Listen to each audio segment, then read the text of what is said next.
Hello, everyone, and welcome back to the Property Hustler Show. My name is Andrew, and today Ping and I are joined by the Daniel Salinas, who is an excellent, stellar wholesaler. He's doing content on how to do cold calling and get amazing deals. He's also formed the Worldwide Real Estate Group on Discord, where he's helping a community of people grow and scale and learn how to do these cold calls because it's a really tough thing to do. So if you haven't checked that out, you really ought to. And we've also recently started working with Daniel. He came to us recently as a student, and he has become our business development manager, helping other people grow in real estate just like you. So Daniel, it's really great to have you on the show. Thanks for having me.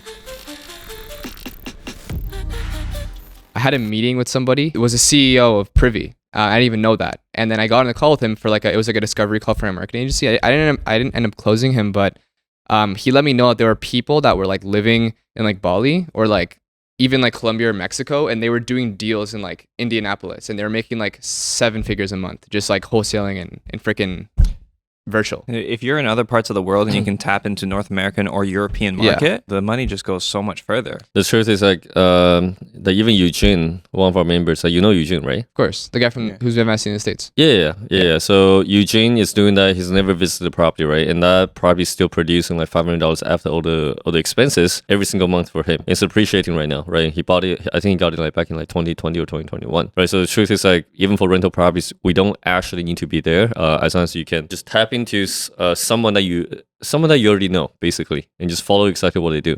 And then outside of that, try to make money online, right? And it can be sales, it can be like what you say about marketing agency. It could be there has been a lot of video editors out there trying to get business this way. By the way, I actually feel like the market is so saturated over there.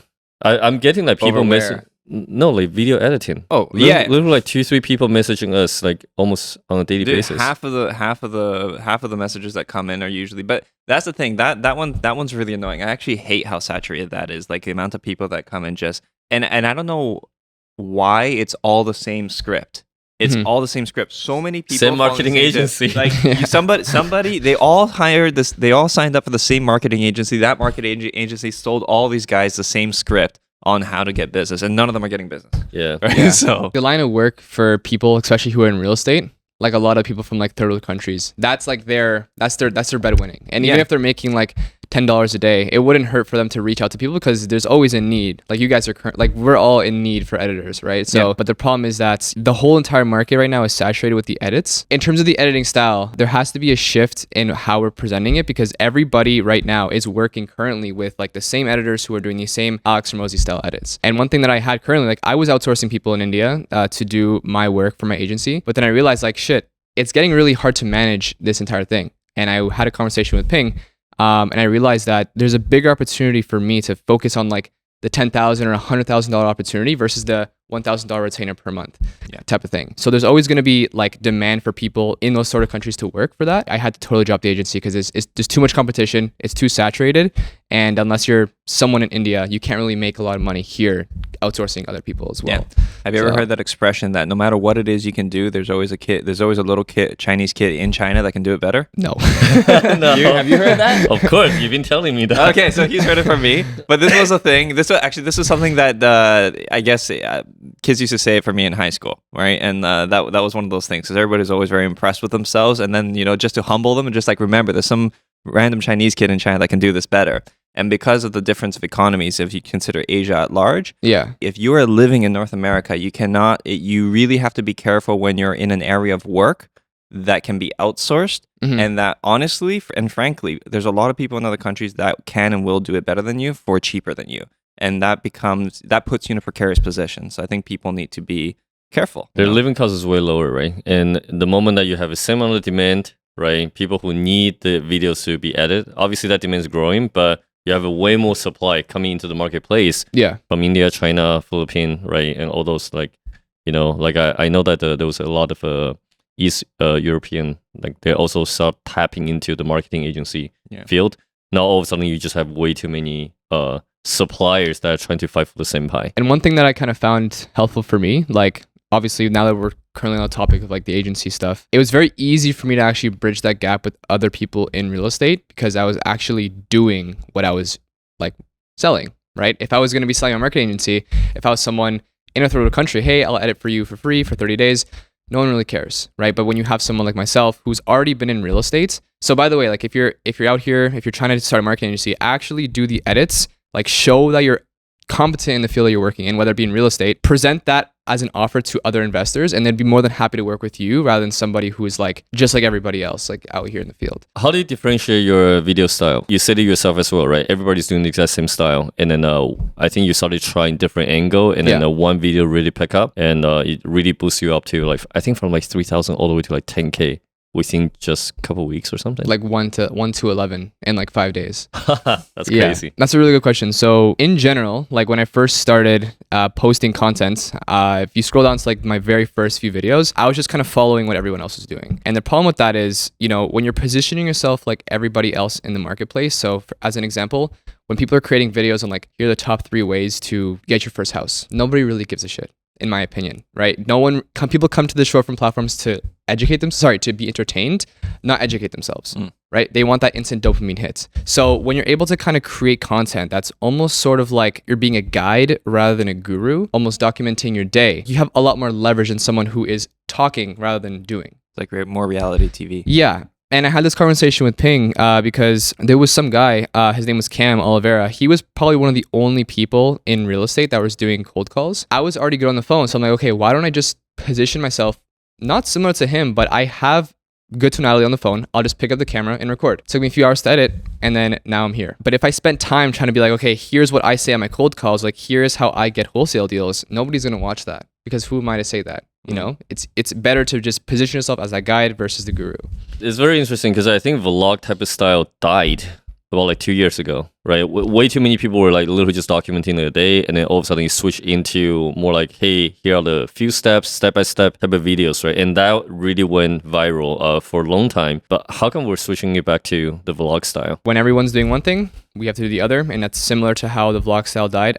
I'm not really too sure like what you're referring to. Like, are you talking about like more like Gary Vee type of style? Vlog style. But the thing about so there's the difference. Like a few years ago when there was YouTube long format vlog style, people would just watch that as a pastime. But I also feel that just took too long. The minute everybody's attention span dropped, vlog style just took too long because you also did a couple of vlog style content. But the thing about that vlog style content was that it was literally so short. You cut it up, like you were able to compress it into a very short video. Yeah. So probably if you think about something that you probably filmed like 2-3 hours worth of content got cut into like a couple minutes. Yeah. Right.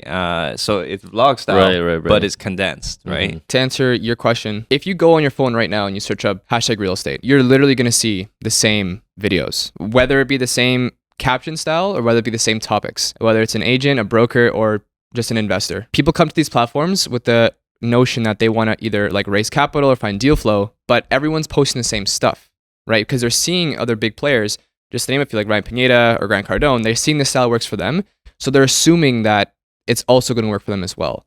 And when everyone's doing the same thing, the second that some random kid in his parents' basement just started posting videos that was refreshing almost, instantly it got the attention that a lot of these videos that I could have posted wouldn't have got. Right? So to answer your question, really, it's because I kind of went against what the crowd was going for, and going against the saturation that's currently being presented right now on all these platforms currently. And honestly, if you think about it objectively, like I think it's easy to evaluate content that did well as opposed to come up with it. Yeah. Right. You can look at it and say, oh, now I understand why that does well. But you're also demonstrating something that a lot of people are adverse to. Having hard conversations is not easy. Negotiating is not easy. And that is actually, it is the proof in the pudding. Yeah. Being able to demonstrate this, it shows that one, you're legit. And it shows that two, this is how you do it. It's informative. It's entertaining because it kind of makes you think, oh, how do you have this kind of conversation? And it's also a demonstration. And it also builds that trust gap. Like, for example, the biggest reason as to why I got onto these platforms, like joining your guys' program, building that credibility was like everything at that time. When I was just first starting in wholesaling, I had to actually raise that money to be able to do deals. And the way that I thought it was, I had to create content that was like almost teaching. But then when I realized that to build credibility, to build that like, know, and trust factor, I had to just be myself in front of the camera, right? There's such a lack of authenticity on social media, and then the second that people see, it's like, oh my gosh, like this guy is literally just calling people. He's a human being. I can do the same thing, and it's almost inspiring. And what that does, it does two things. It inspires others to start. It also sparks like intuition from your competitors to see what I am doing. And 3, it obviously just boosts it in the algorithm. So when you're able to attract to other people rather than just like the person just looking to start, then you start growing, right? When your competitors can also learn a thing or two from your videos, it's like, oh, he's also calling this way. Oh, I can learn from this guy. You start getting more views on your video. Yeah. More intention. By the way, one thing I think that draws a lot of attention to your video is also the way that you negotiate, right? The way that you handle the confrontational or uncomfortable conversation. How long did that take you to? Because you're only 19 still, right? Yeah. Okay, that's crazy. So that's crazy. Yo, actually, you said that to me a couple times. I always forget. Yeah. I always freaking forget. How long have you been 19 for? Since March. I'm turning 20. Yeah, like a couple months. Back to my question though, a lot of people are having trouble with or handling that kind of pressure over the phone because you don't get to see each other. You can't read the reaction, the body language, and all that stuff, right? How long did that take you to actually overcome that fear? I would say that in the very beginning, I was very like emotionally attached to each phone call. But the second that I realized that it doesn't really matter whether they say yes or no to me, I'm gonna try to find as much information as I can to provide as much value as I can. But if I'm like kind of like shooting in the dark, talking to people like I'm kind of pushing them, they're gonna obviously give that negative energy back to me. And in the very beginning of the stages of my phone calling journey, really, that hurt. Like when I would get an objection, I really wouldn't know what to say. But when I started realizing like it's just a numbers game, the more people I get in front of, the better. It's a hard question to answer because no one really becomes a better negotiator. It's just they build thick skin. When I'm on the phone calls, I don't really care. Like I'm kind of just like nonchalant. I'm trying to speak to the agent because my end goal is always trying to make it work for them, right? And if it doesn't work for them, okay, it's not a good fit. I just move on. But I would just say it's going to be hard in the beginning because you're going to be emotionally attached to every single phone call. But as you start doing more calls, it's like, it's just another person. It's just another human being. Like, who cares, right? Okay, I just stopped caring. Yeah, almost. so how many times, how many calls did you make to feel confident enough or to feel like, okay, I don't have to really care about the objections anymore? Like, was that like a month time frame for you? And how many calls that you were? I would say after the first week of calling, like I kind of just realized that I can't really be beating myself up over every call because the less calls I get on, I can't make business happen, right? For a lot of people though, like especially in my Discord, they have a hard time trying to get past every objection, and their day is just ruined after, and it ends up being weeks, months to them actually, seeing success over the phone. So for me, really, it just took a few phone calls to realize that I can't be really emotionally attached. And it was also because Skylar told me to like fucking grow up and just stop caring what they say. Like show my teeth. Like he really showed that if I'm almost in control of the phone call and I control my tonality, the other person's gonna sense that. But the second you're kind of like fearful and you're not really moving with intention, like you get pushed around. And I realized, like, you know what? I had to get over the fact that I was 19. I had to get over the fact, like, a lot of limiting beliefs. And a lot of people stay stuck in that stage. But I really just exploded because I just, I was like, you know what? Who the frick, like, who cares about what people think? I'm just going to call. And whatever the outcome is, I'm just going to get another call. That's it. Yeah. That's why like, sometimes when we talk about action leads to data. Once you have the data, you can make an adjustment. Yeah. Right? Yeah. Actually, Roman said that yesterday. Yeah. Taking his line. I like that a lot because a lot of people have way too much of anticipation, and that anticipation end up really postponing their action, which means they got no data to even analyze. People try to perfect their pitch before they have any information. Exactly, just try it. And if you don't get good response 3 times, then stop saying that line, that specific line. Yeah. And at the end of the day, like, it's not really about perfection because when I'm on the phone, like, I'm not really using a script anymore. And that obviously takes some skill to learn. But when you realize that you're kind of nonchalantly going into a call, just trying to help the other person, and also just understanding what they're trying to say to you. Like if you understand that somebody currently isn't in a position to want to sell their house at the current time, that's okay. Follow up with them later. But when you stop kind of trying to be perfect on the phone, you actually start making things happen even more because you kind of stop caring. And when you kind of show that like you're kind of like fearless, then stuff starts happening. Yeah. It's weird to say because honestly, like, it's like people think you have to be perfect to make something happen. But honestly, when you freestyle calls and you kind of sound like you almost don't know what you're doing, people trust you more. And we'll talk about that in a second because that was something that you actually taught me, like over the phone. People give out more respect to you, the other side, when they are not scared or there's less emotion. Yeah. Right, in their tonality and all that. There's an element sometimes when it comes to any kind of social setting where there's an element of control. Mm-hmm. and then there's an element of fluidity, right? And there are certain areas of business in general where you can be in control. You can maintain control. Like, for example, anything as numbers, control the bloody numbers. Yeah. But when it comes to people, you can structure and you get a certain degree of control. But then there's also navigating the tides where you need a degree of fluidity. And that is where the human element comes in. Because you are able to have a conversation. And I'm going to ask you something relatively personal, but you can obviously navigate a conversation. The reason why a lot of people have scripts is because sometimes they lack the, I don't want to say capacity, but let's just say the know-how to do it. So they want a script, right?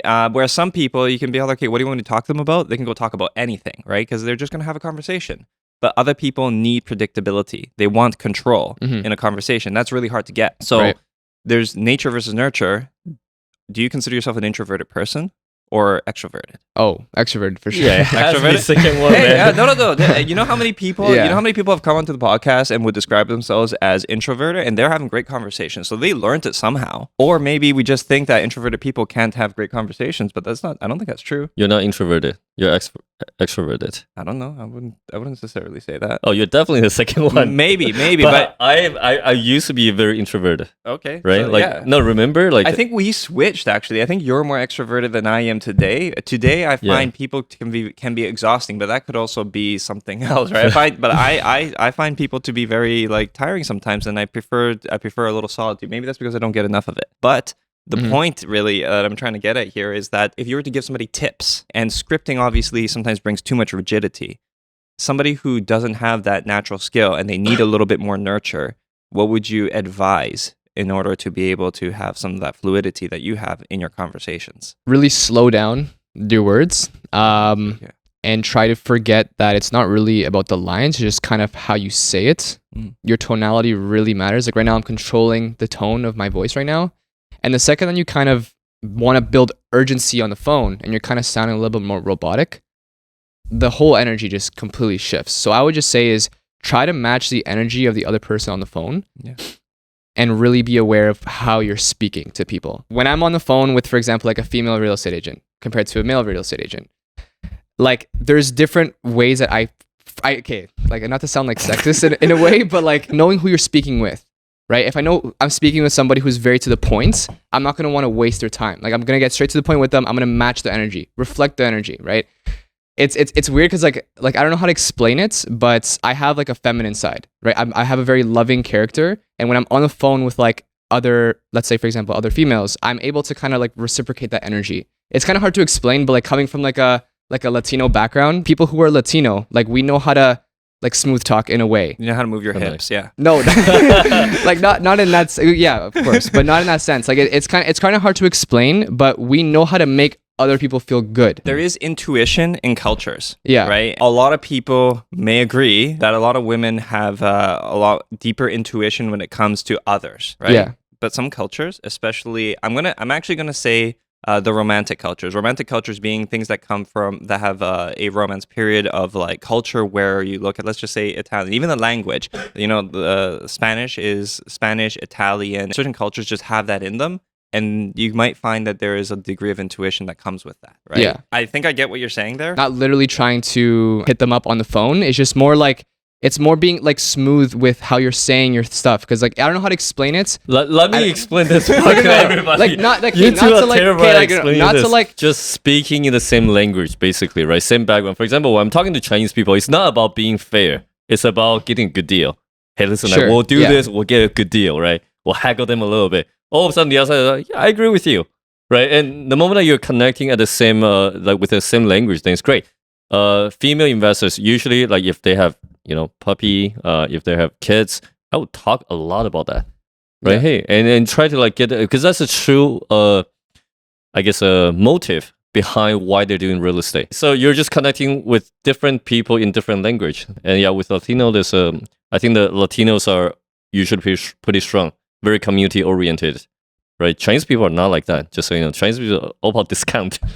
Yeah. right? So yeah, no, I get what you're saying. Thank you for saving that explanation because I don't want to. We're gonna go on for like another 5 minutes. Yeah. Because what we're doing is we're tiptoeing. We're tiptoeing a little bit. It's like obviously there is a degree of that, but what I think one of the things you're illustrating is that as a guy who's doing this, the fact that you have to exercise a degree of sensitivity when it comes to those things, something you're probably obviously going to be disconnected from a little bit, is going to be a thing. Some guys, the only people they can sell to, you can see this with car salesmen, they have the bro salesmanship, right? It's like, bro, let me tell you something. That probably won't be as effective if a woman comes in. There you go. That's right? what I'm trying to say. That's what I'm trying to say. No, there's examples, right, where we can see this work. But that's the thing is that being able to teach this to anybody who is listening and struggles with this, that's a whole other thing because, like, you know, the explanation Ping gave might be simple enough for some people to understand, right? But the example I gave might be good for people who are salesmen and they have trouble connecting, right?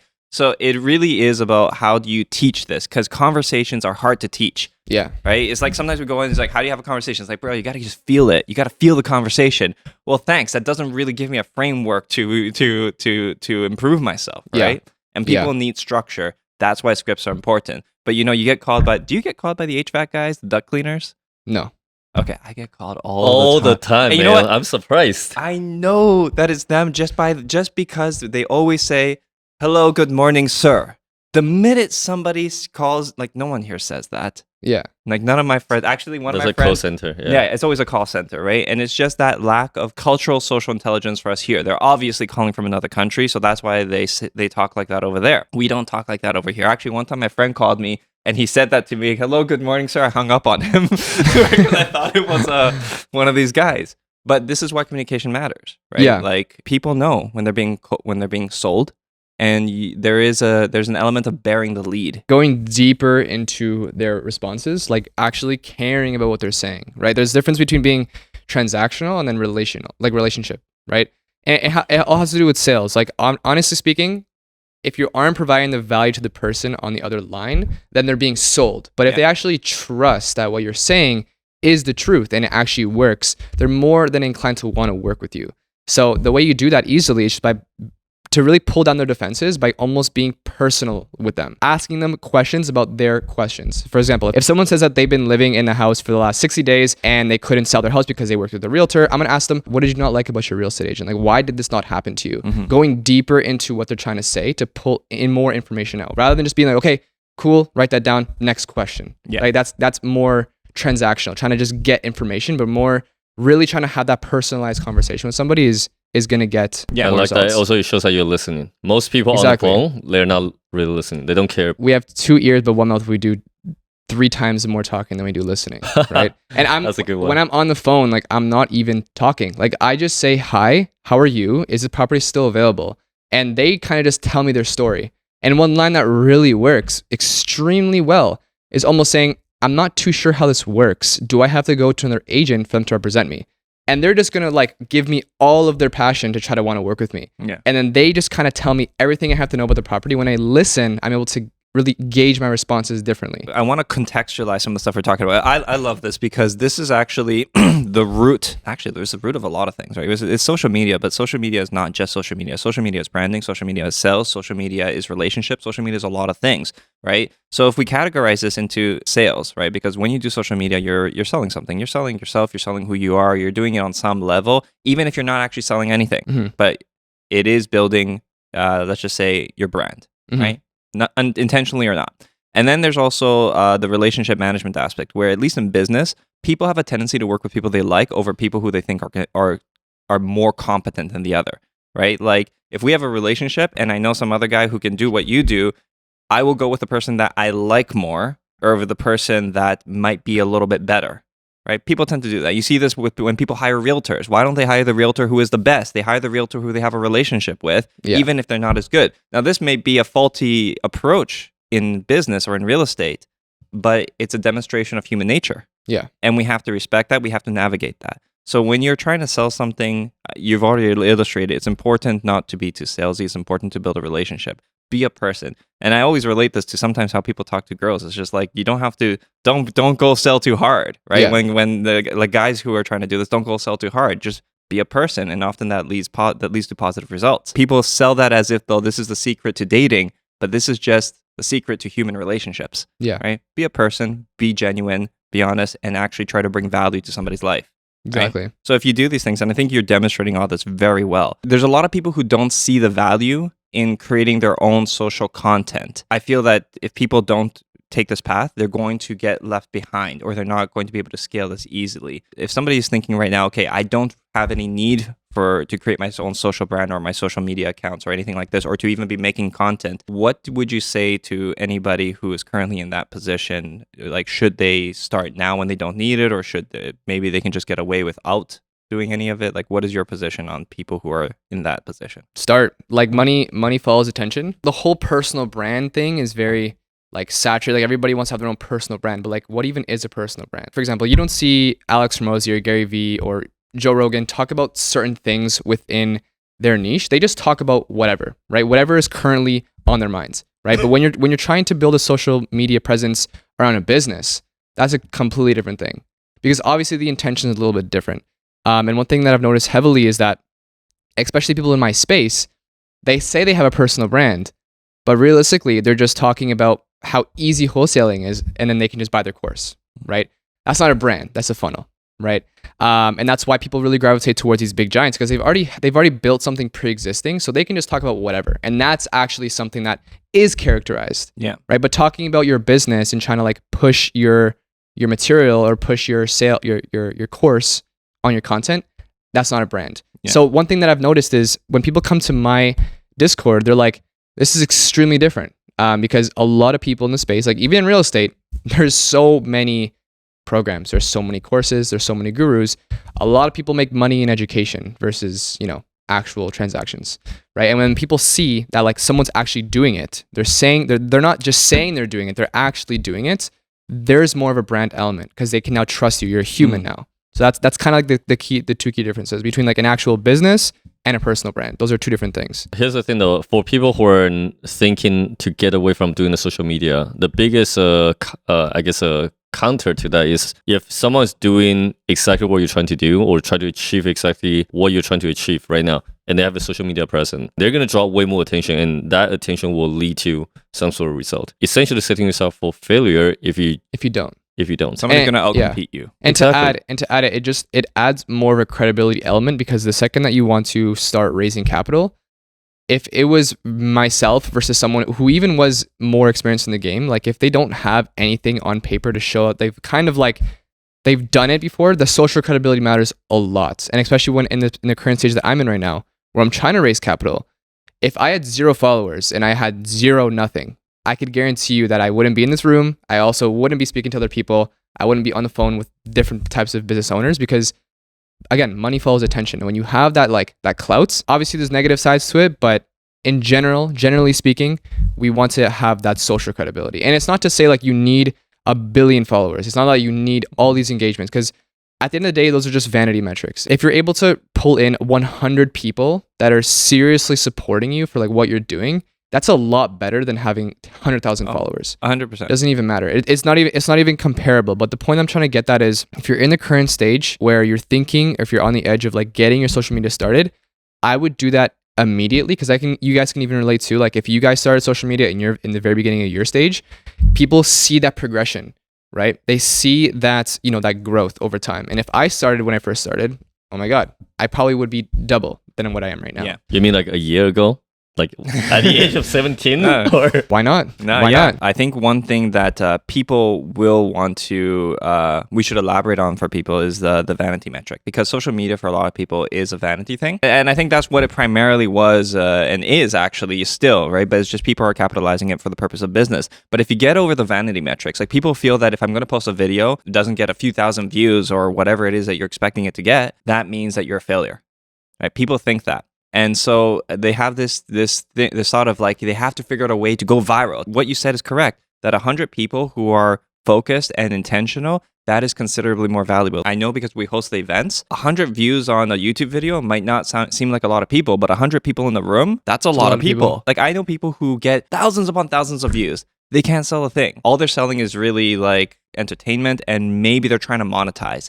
That's a whole other game. But if you have something authentic and if you have something genuine to sell, to offer people that brings value, 100 people is way more is a lot of people. Yeah, you're really matching what they're looking for with what the service that you can provide to them, right? So at the end of the day, it's not about having so many people, it's like finding the right people for your offer, basically. Yeah. Right. And our offer tend to be either buyer list, right, as a wholesaler for you.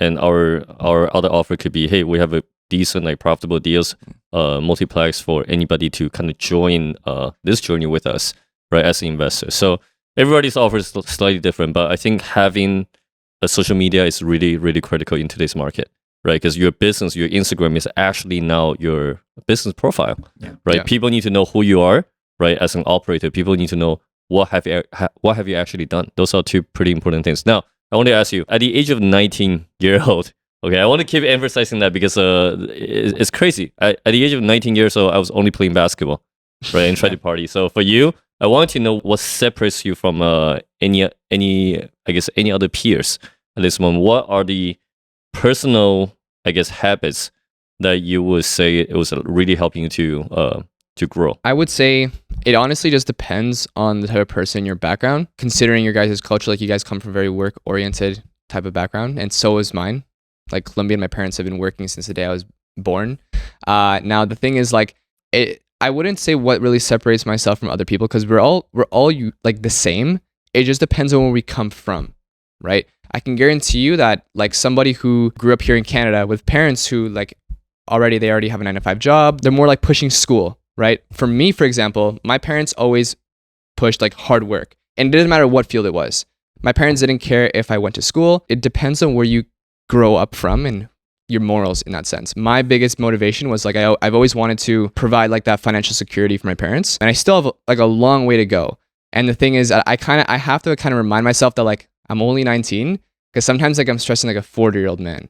And I'm sure, like, you guys could probably relate that, but it's always on like the grind mode, and a lot of people just don't have that instilled in them. They just don't have that genetic predisposition to like want to work.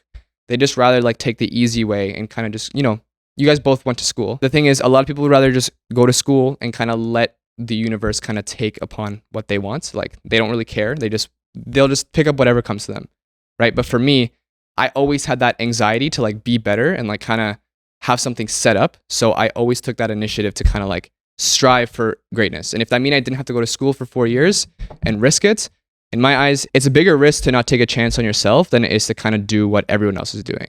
Right. And it sounds kind of cheesy and corny. I really wouldn't be here if I didn't make the decisions that I made very early on.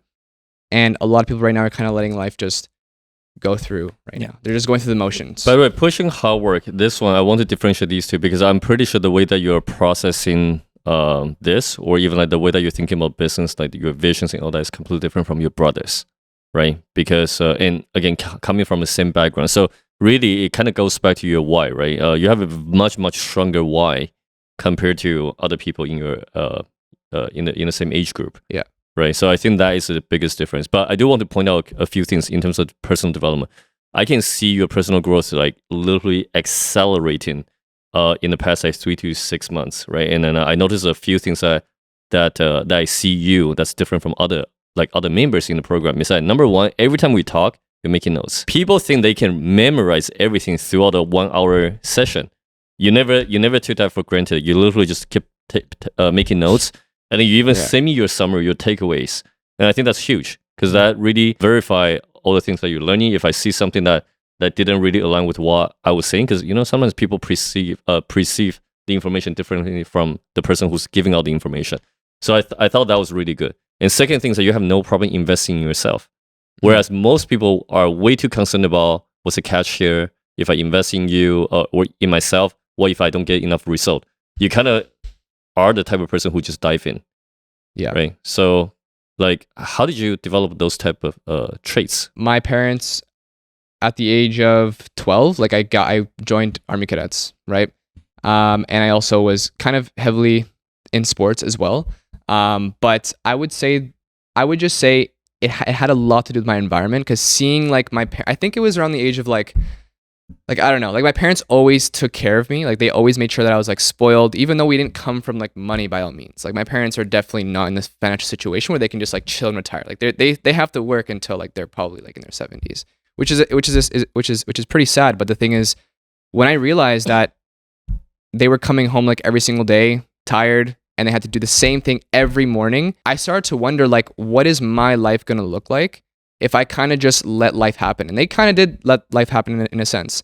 They took some risk to move here to Canada. They were immigrants as well. They worked extremely hard, but they never thought about the future.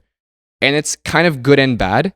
I would say that in the very beginning, in the very early stages of my life, and I'm still a freaking infant, so I can't really say when I was younger because I am young right now, but I would say really focusing on the future kind of helped me realize that like what I'm doing now really matters. But at the same time, like it caused a lot of like anxiety in the very beginning.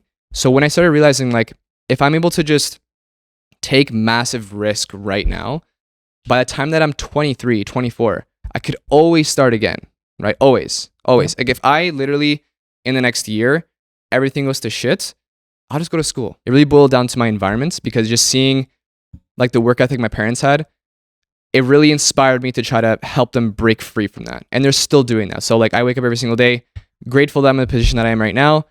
I'm living alone at 19, but I know that I have a lot more work to do. And it's kind of like a never ending cycle. I love it, but you have to be very careful with that. I would say people like myself, like everybody has that, oh my God, like I want to retire my parents. Like, oh my God, like I want to be rich. But like no one actually wants to do the work involved. And we kind of all have that instant gratification mindset. And I'm sure Ping realized this very early on, but it's like I'm always kind of like diving into something new. Like if my brain is not stimulated in the now, I get like it's very hard for me to like switch that off. Yeah. But I'm getting better at realizing that it's more about long term and thinking about the future than it is right now. And a lot of people just live for the short term. The second that it gets hard, they stop. But I just keep pushing through. Like I don't really care what happens as long as I know that in 50 years from now, I can say at least I took a chance on myself. Yeah. That's all that matters.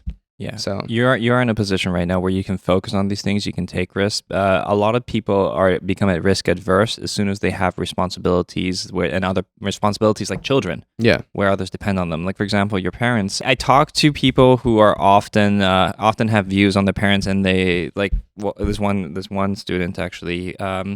He struggles with the fact that he can't seem to convince his father of the way that he's thinking now, right? And I feel like that's unfair sometimes because it is really what your parents, what a lot of people's parents have sacrificed that enables you to be in the position to think this way. Like you have a certain liberty. Imagine if you had to pay for your parents' bills, for example, right?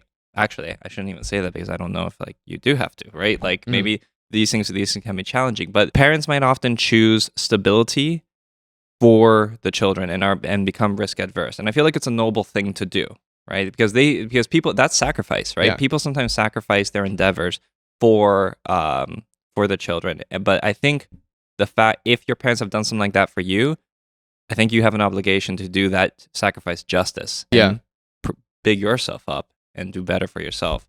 And the fact that you're doing it so young, actually, it's almost a testament to the fact that you will be successful. Because growth is like happens in the realms of a sine wave. So like if a sine wave is like you have on one end you have stress, and then on the other hand you have passion. If you're in the middle, you're comfortable. A lot of people go into the middle where they're comfortable and there's no growth. If you either have a lot of stress or a lot of passion, you promote growth in there. And if you have something that's stressing you out, not like uncontrollably, but you will grow. Because you will change, you will adapt. And if you're passionate, you will run, right? And it's important to find yourself in various stages of either stress or passion, I think, which I think you've already done. Yeah. Because you throw yourself into situations where you're just like, okay, I got to do something now.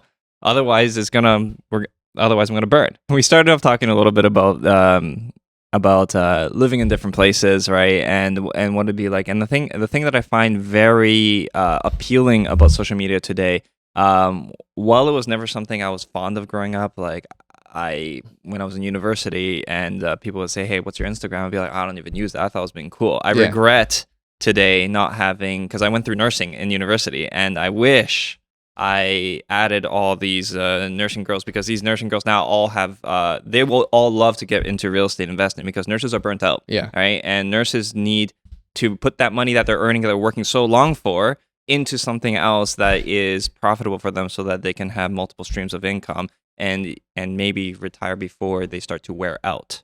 Right. And then leave room for new nurses. But social media, I think, is the key to being able to be truly remote in a worldwide sense. Right. You can be anywhere. You hear all these digital nomads, who go into different places, but I think a lot of them are doing areas of work that aren't as scalable as, let's say, real estate and social media. Real estate, the scaling point, I think, is at a certain point social media. It is the catalyst to your deal flow. It is the catalyst to the money that you're going to be investing. It is the catalyst to your authority and credibility that people are going to see. And in truth, if you even take advantage of systems, you can manage your team that is doing the actual real estate work here remotely. So I feel like people need to take advantage of it. So if somebody was to start today and they're doing something in real estate or they want to be in real estate, what do you think are the key most important things that somebody should focus on in social media to start to build themselves? Let's say they're not selling anything immediately, but they want to start to just get the ball rolling. What should they be doing? Well, first of all, like real estate, in my opinion, isn't really sales. It's straight marketing, right? It's who you know. It's not how good they do it, like you said earlier.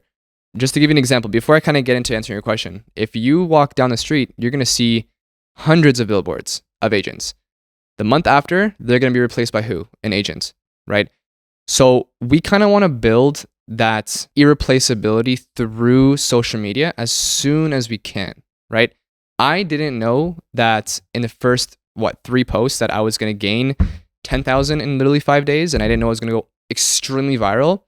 But the more chances that you try to hit that in the very beginning is really going to make or break how far you can move in the very beginning. So to answer your question, I would honestly just say, because I'm not really an agent, but from what I could imagine, or anybody looking to get into real estate in general, number one, educate yourself and share as much as you know. Like give away everything that you know. And number two, really try to capture the moments that you may feel like are boring. Like I thought that cold calling was like the most dumb idea on social media before I saw someone else do it. I'm like, oh my God, like he's the only person doing it right now. So why don't I just try it? I'm going to try different things that I can start showing off, documenting in a sense. So in the very beginning, try to find as many things that you can share. Even if you have nothing going on, people are interested in seeing what you're doing. Back on the topic of really being that guide rather than the guru. And if you're trying to raise capital, as an example, showing people what you're doing, as an example, if you're in sessions with Ping, if you're in sessions with, doesn't matter what education program you're in, as long as you can show people your growth in the very beginning, they're going to want to trust you a lot more. Because the second that they want to sell their house or they want to raise money with you, if you started doing that after, it's going to be a lot harder to build that relationship. You're almost skip tracing the entire credibility question just by being uncomfortable on social media, because not a lot of people are doing that. Like, not a lot of people are going on social media for the intention of trying to grow their business. They think that it's just going to go and kind of give them exposure and that's it. But when you start trying to think, okay, how can I build more credibility on my social media from the very beginning? That's kind of what you want to think. It's not like I'm going to build social media to try to get more sales. I want to just do it for credibility's sake. That's it. What do you think like brings credibility? What is it? Because like people view social media as a platform to post pictures of cats, dogs, their kids, the travel, the food. Yeah. But that stuff doesn't give you credibility. So if somebody's looking to post, what can they post on social media that will give them credibility, like what you say? 95% of the USA or Canada has literally below a 5th grade reading level, right? And if you go on social media and start talking about like market insights or analysis or like numbers, in the very beginning, it's kind of going to do the contrary to what you might think. And a lot of agents, because I've worked with tons of agents with my marketing agency, and I just say, dude, just literally show what you are doing in your day-to-day. Nobody cares about what they need to know. They just want to be entertained. And if that means they can see a day in the life of what you're doing, that's all it is, right? The second you try to like prove yourself in a sense where, okay, this is how you're going to get your first home in the next 30 days, it just rubs people off in the wrong way. Yes, you can post that and you might see some success with it, but the thing is, building your credibility is not really like a one-size-fits-all approach. It just entirely depends on what you're currently doing at the moment. For me, it was cold calling.